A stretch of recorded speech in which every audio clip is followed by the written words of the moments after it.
Hello and welcome to UAT Time within the United Countries Special by First Ukraine. You can find us on the frequencies available on our website, firstuat.com. I'm Sergey, Velichanskiy. And I am Olivier Vedrine. UAT Time is dedicated to bring Ukraine and Europe closer to each other by introducing the real Ukraine to the rest of the world. Not many countries in the world can admit of having so much breaking news each day, but this is the current status of Ukraine. Even now, as we prepare for the new show, we have a difficulty to select only a few out of many. Let's start with the scandal in France with the Canal, which broadcasted an anti-Maidan video. You know, I receive a lot of messages about that. Incredible. A lot of messages from Ukrainian persons, from also French persons. And this documentary is really is a pro-Putin documentary. Yeah. Okay? Well, the thing is this. I heard of this movie that is about to be broadcasted, and it was actually broadcasted, which I hoped that they would refuse to do so, but they decided still to do that. And it's a typical propaganda, just as we see,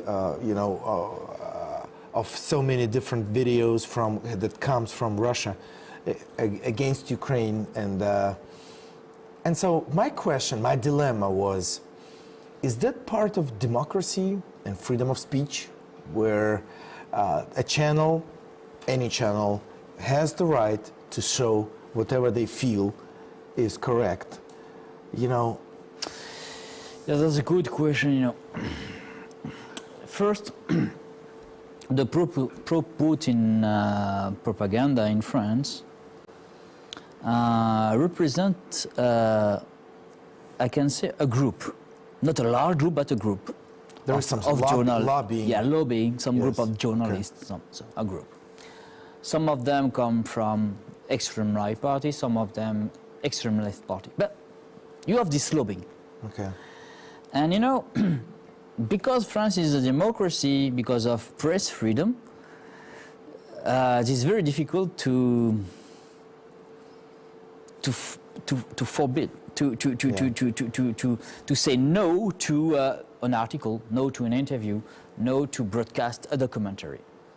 Then, for me, this is important to underline that this is also because of press freedom that this pro-Putin documentary was on the TV in France. Yeah. But I want to underline another fact. The more we will talk about this pro-Putin documentary, the more we will give some publicity to this documentary. Mm-hmm. Yeah. And I think sometimes the answer to the propaganda can be silence. Just ignore it. Yeah. It's there and it's not there. Whatever. That's it. Whatever. And now we are doing a lot of publicity for this. All right. So let's forget it, because it's true. It's not worth our time. No. Right? But what is worth of our time is to discuss the issue of war, and we can probably be right to call it a war between Russia and Ukraine.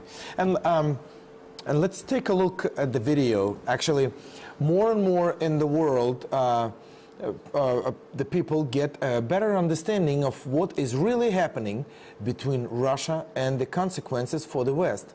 In a recent interview to one of the TV channels, Timothy Snyder, the professor of Central European History of Yale University, made this point clear. Now, even if you don't care about the Ukrainians, you might care about world order and about the European order. And the Russian idea, or the Putin's idea, that it's legitimate to invade countries, violate international borders, violate very important agreements from the UN Foundation Charter all the way through the Budapest Memorandum and basically every treaty signed between Ukraine and Russia. The idea that law doesn't matter and borders don't matter is a very dangerous idea for all of Europe and for the Western order as such. So even if you don't care about Ukraine, paying attention to the Ukrainian state is probably something that makes sense. Yeah. You know, he's trying to pretty much underline that regardless if you're pro-Ukrainian or against Ukrainian or neutral, you need to really be careful concerning the principles. You know, that unite the West, unite the democracy. It's still respect to the law, respect to the borders, and all that. And really, what Putin is doing now is really against that. The war in Ukraine, but also the criminal and illegal annexion of Crimea, is, you know, the end of international law in Europe. Yes. This is the end. Putin now, and I think he will use that again. And I had an interview, and this interview will be edited next week. I had an interview with Ruski Monitor, this newspaper from the Russian opposition. Yeah. And they said to me, "Do you think that Putin will do something in a Baltic state?" Provocation. Okay. So this is possible. This is possible. Now, for me, Putin has to think how he can do to stay in the power, how he can do what he can do, and he has also to know which consequences of his different action in this way.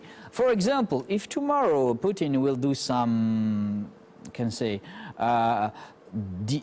will disturb the Baltic state, the consequences can be also dramatic for him, for the economy. Yeah.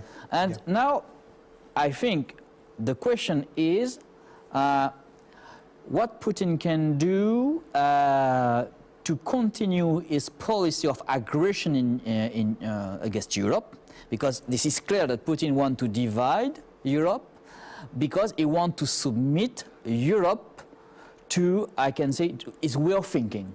Okay, and now now the question, to do that, you need a strong economy. You need a strong economy. Well, and as far as I heard, now there are serious talks about tying the sanctions to returning of Crimea back to Ukraine, because before the sanctions were pretty much tied to, the Donbass and to the annexation, but not necessarily to the. Come on, for example, in Europe we respect international law. For example, Kaliningrad. Kaliningrad was part of Germany from centuries ago. That was Königsberg, and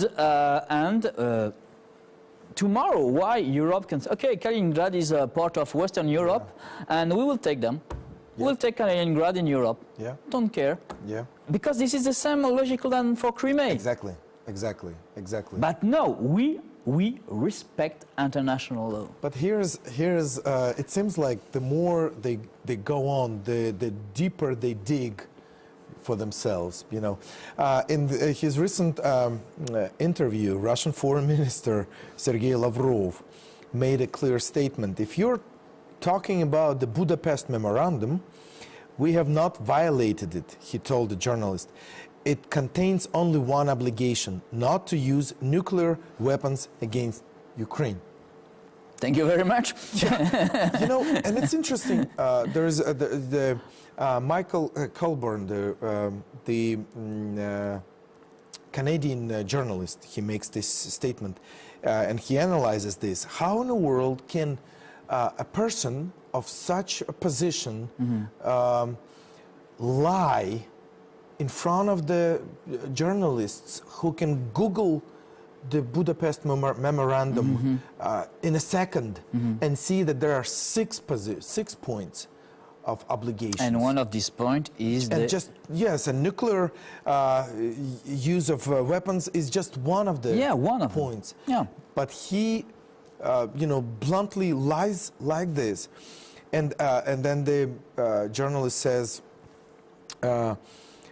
the first of the 6 obligations is to respect the independence and sovereignty of the existing borders of Ukraine, and this is exactly what they violate. But this is Lavrov is a very funny man, because I think his daughter is living in USA. Yeah.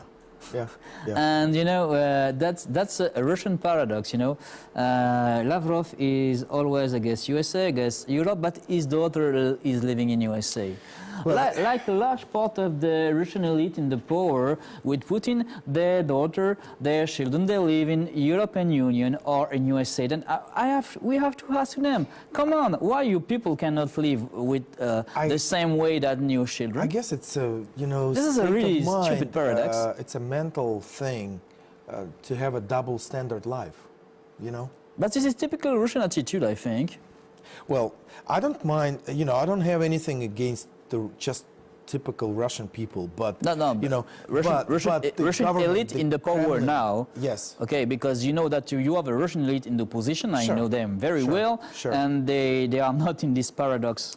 The funny thing is that the Russian embassy in the UK is in their attempt to broadcast Lavrov's bold new interpretation on Twitter, and they provided a link to the text of the Budapest Memorandum itself with all 6 obligations, including the ones Russia has clearly violated.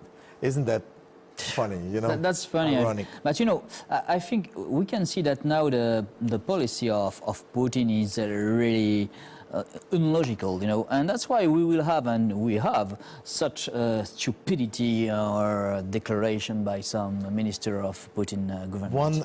One interesting point of this journalist, Michael Colborn, was interesting that yes, our politicians lie, but they tend to be a bit more crafty about it. They lie by omission. They'll answer part of the question, they'll fudge a number of base, a figure on something that doesn't make any sense. Our politicians don't often stand up and tell us something we all know is a total lie. Why? Because, believe it or not, our politicians actually have some respect for us. And that's a good point, I think. Look at the declaration for the new year, for the new year of Vladimir Putin. That was amazing. Everything is okay. The economy is growing and the crisis is over. Come on. You cannot say that in USA or in France or in the European Union. Everybody say, what's going on? This is what, a movie? We are in an alternative world? What's that? World, yeah. Well, anyway, now, with this war thing going on, we have a domestic issue of corruption. Oh, yeah. And Kyiv Post, the magazine that our partners, they have made quite a very big article on the scandal, or a big issue at this point, is the resignation of the Minister of Economy Development, Abramovich, and it has stirred a lot of waters. But before we move on, let's take a video. Corruption in Ukraine is one of the topics discussed in the world, and this is very unfortunate. But there's an interesting observation of Timothy Snyder of Yale University in his interview when he is asked a specific question. Question 7 is about corruption. The Corruption Perception Index ranks Ukraine 142nd. Out of 175 countries in the world, Russia is not much better. It's at 136. But let's ask about Ukraine. Why is it still so corrupt? This is the key question, okay? The reason why people go out on the Maidan and risk their lives is not that they don't like Russia. It's not that they like America. It is that they want corruption to stop so they can have normal lives where their children can do better than they are doing. That is what they want. It's very much a middle-class type revolution at its heart. The Maidan's answer to that question is, let's get closer to Europe, because the Europeans have shown that there's a template, there's a model for rule of law states. You can answer the question of corruption in a different way, and that's the Russian way. You can say the answer to corruption is to have one main corrupt person at the center, have him break all the other oligarchs and impose a certain kind of order. And what we're seeing now is a competition between those two ideas. That's interesting. Very interesting analysis. Good analysis, yeah.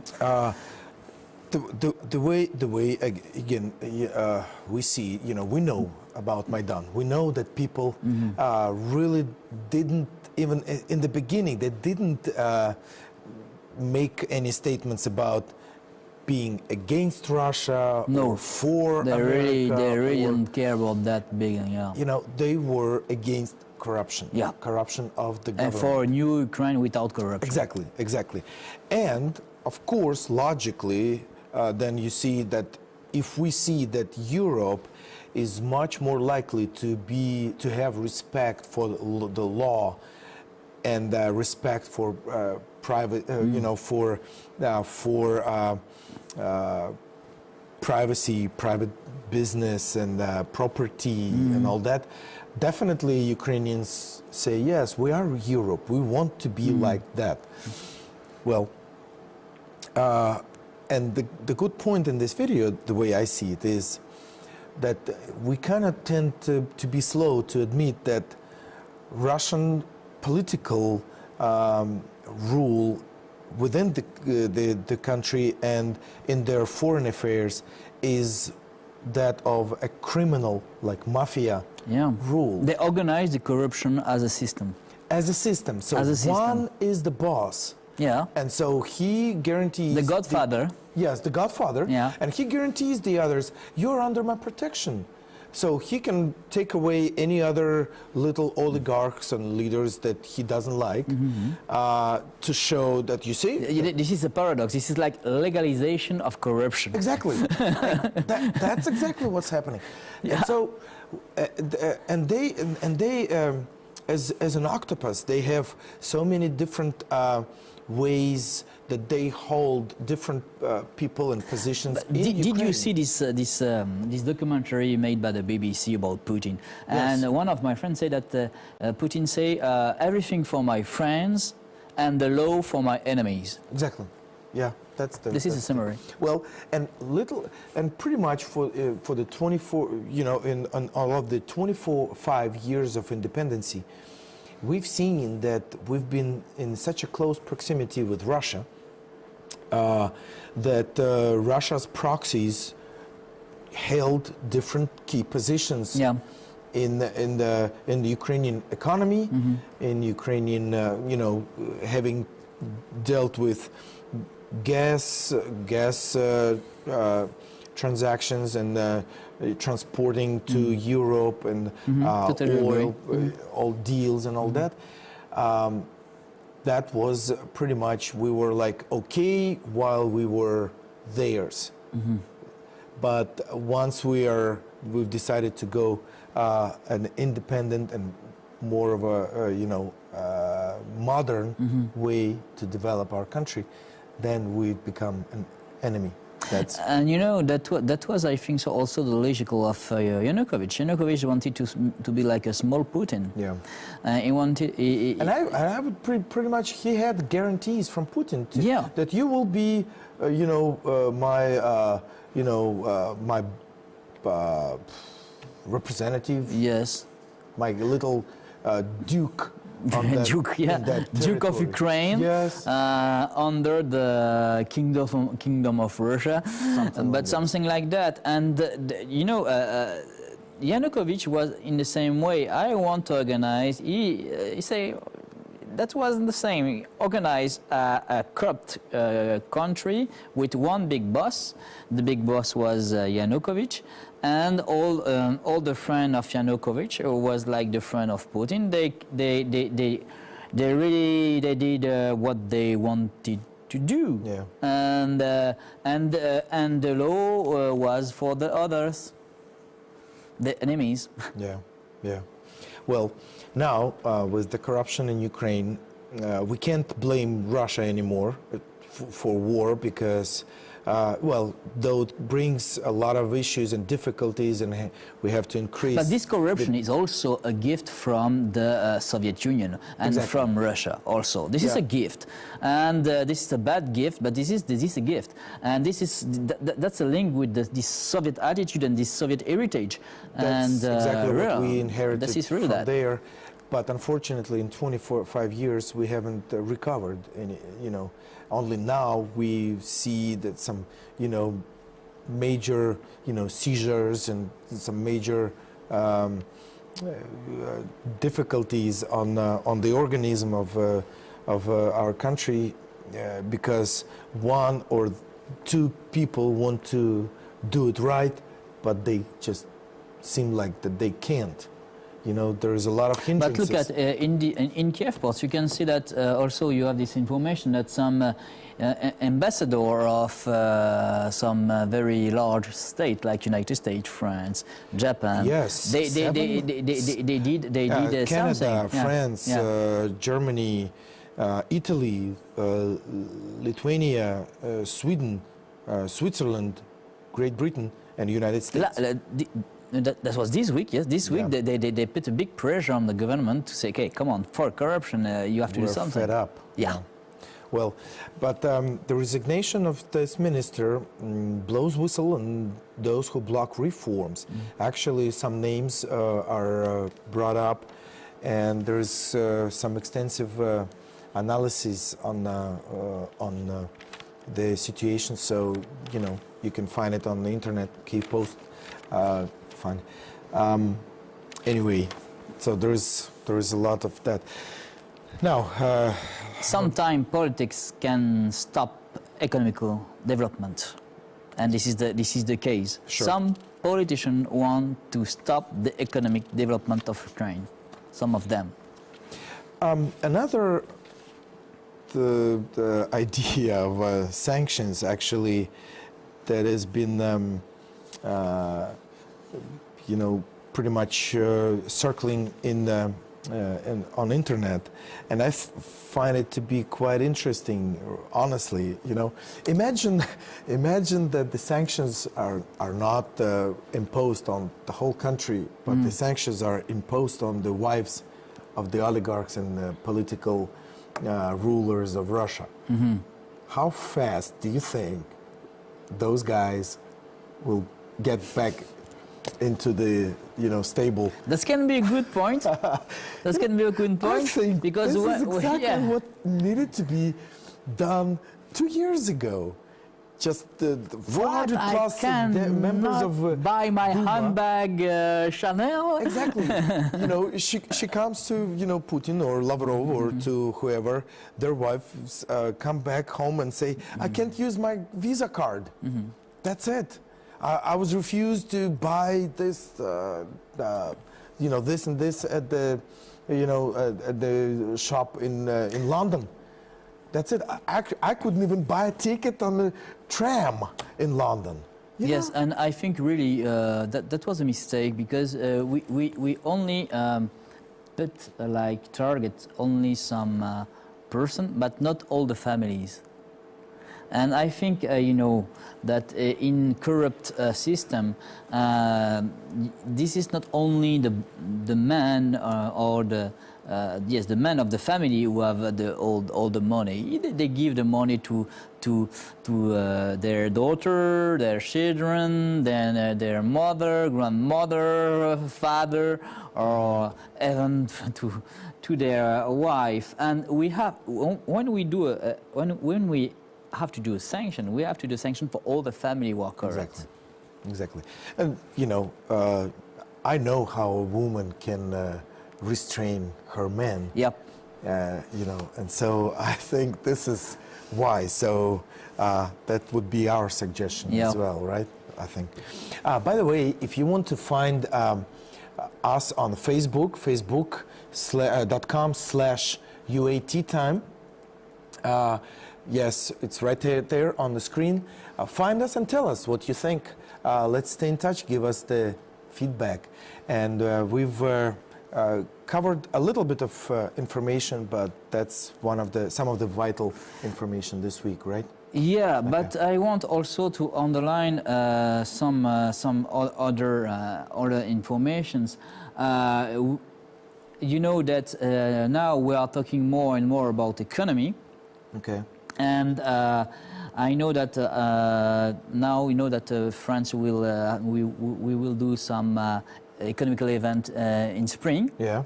and I think that will be maybe for our next issue. We'll talk about that. All right. Why I want to insist in this point, because you know a lot of countries like France want to help Ukraine, Okay. and we talk about those ambassadors who made some pressure, but really, Ukraine has a big chance because Ukraine has a lot of supports in European Union. And we'll make sure you have all the information about that, but that's true. After our interview with the ambassador of France, and pretty soon you can count on having some other ambassadors. Yeah, because I want to say that and we will receive, Sergey and me, other ambassadors from the European Union, and it's very important. We want to invite some ambassadors from the European Union, but also from other North America, and because it's very important to show to Ukraine and to the Ukrainian people that they are not alone.